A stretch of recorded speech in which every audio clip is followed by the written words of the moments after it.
E चलन विरोधात कोल्हापुरात आमरण उपोषण 100% दंडमाफी झाल्याशिवाय माघार नाही। राज्यभरातील वाहनधारक आणि वाहतूकदारांवर ई चलनाच्या माध्यमातून अन्यायकारक दंड आकारला जात असल्याचा आरोप करत वाहतूकदार समन्वय समितीचे नेते प्रदीप राठोड यांनी प्रादेशिक परिवहन कार्यालयासमोर आमरण उपोषण सुरू केलंय। ई चलन 100% माफ होत नाही तोपर्यंत आंदोलन मागे घेतलं जाणार नाही असा इशारा त्यांनी दिलाय। वाहतूकदार समन्वय समितीच्या शिष्टमंडळानं डॉक्टर विजय राठोड यांना निवेदन सादर करून वाहनधारकांवरील वाढत्या आर्थिक भाराकडे लक्ष वेधले। यावेळी जिल्हाधिकाऱ्यांनी परिवहन मंत्र्यांसोबत आंदोलकांची बैठक लावण्याचं आश्वासन दिले।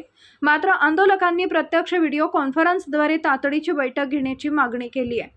या आंदोलनाला विविध संघटनांचा पाठिंबा मिळत असून विजय देवणे, सतीशचंद्र कांबळे आणि सुभाष जाधव यांच्या पुढाकाराने निवेदन देण्यात आले।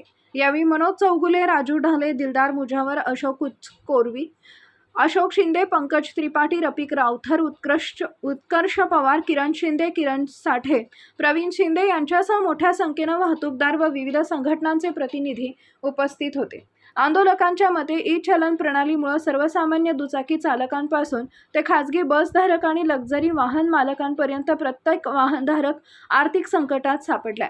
वारंवार आकारले जाणारे दंड, त्यावरील वाढणारे व्याज आणि ऑनलाईन प्रक्रियेतील अडचणी यामुळे वाहनधारक त्रस्त झालेत। सरकार महसूल वाढवण्यासाठी मुघलकालीन जिजिया कराप्रमाणे दंड वसूल करत आहे। वाहनधारकांना गुन्हेगार समजून आर्थिक छळ केला जातोय असा आरोप आंदोलनकर्त्यांनी केला आहे।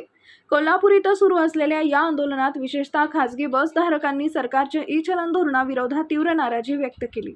अनेक वाहनधारकांचे लाखो रुपयांचे ई चलन प्रलंबित असून त्यामुळे वाहन व्यवसाय अडचणीत आल्याचं आंदोलकांचं म्हणणं आहे।